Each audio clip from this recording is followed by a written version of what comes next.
Hello. Tomorrow, Tuesday, 23rd of December, the committee set up by the House of Representatives is going to go through the disputed tax laws that have just been passed and which will become effective from the 1st of January. Tomorrow is the only day they have before the Christmas break. By the time we resume, which is January 1st, those laws will become effective. These laws have just recently been exposed as basically fraud. They offend constitutionalism. They offend the integrity of the National Assembly.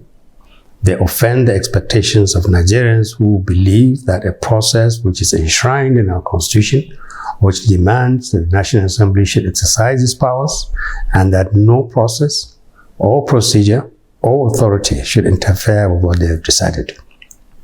These were laws that took a long time in the making.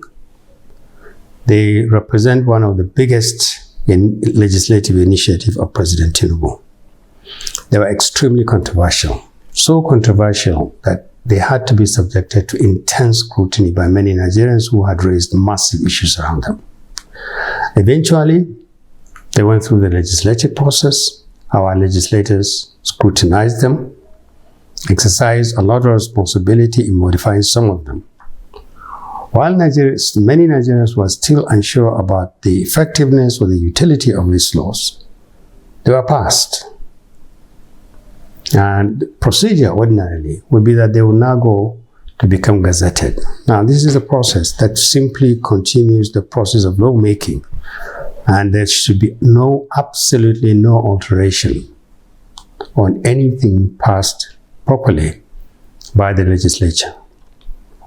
Weeks after, just at the point when we expect these laws to become effective, we hear that there had been massive tampering with what our representatives in Abuja had approved and passed. The tampering was so serious that a lot of Nigerians are now apprehensive that the work done by the body constitutionally empowered by the Constitution to decide on what laws will pass, and which has been endorsed by the President, has been tampered with by somebody somewhere.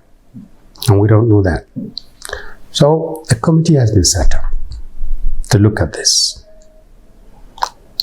At this point, it is important to say that that committee must work. Its work must be transparent.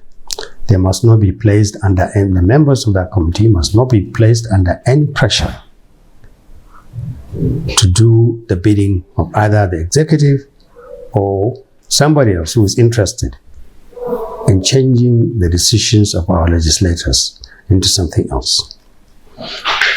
Just so that we can be sure about what we're dealing with. The amendments that have been made basically are in 5 areas. What we understand they've done is that enforcement powers of the executive has been expanded. This is not what the legislature decided. Secondly, judicial safeguards have been weakened. Again, this is not what was decided in the National Assembly. Compliance thresholds have been lowered, the cost of legal challenges has been increased, and parliamentary oversight has been reduced. These are changes that were not part of the decisions of the National Assembly. They must be rectified, and this is the chance for the National Assembly to redeem its integrity and for President Tinubu to accord constitutionalism the respect it does. These laws must be withdrawn. Those who change these laws must be punished. And this is an excellent opportunity to put these laws on the table afresh. Nigerians demand that both the credibility and the transparency of these laws must satisfy the most minimum requirements for legality and propriety.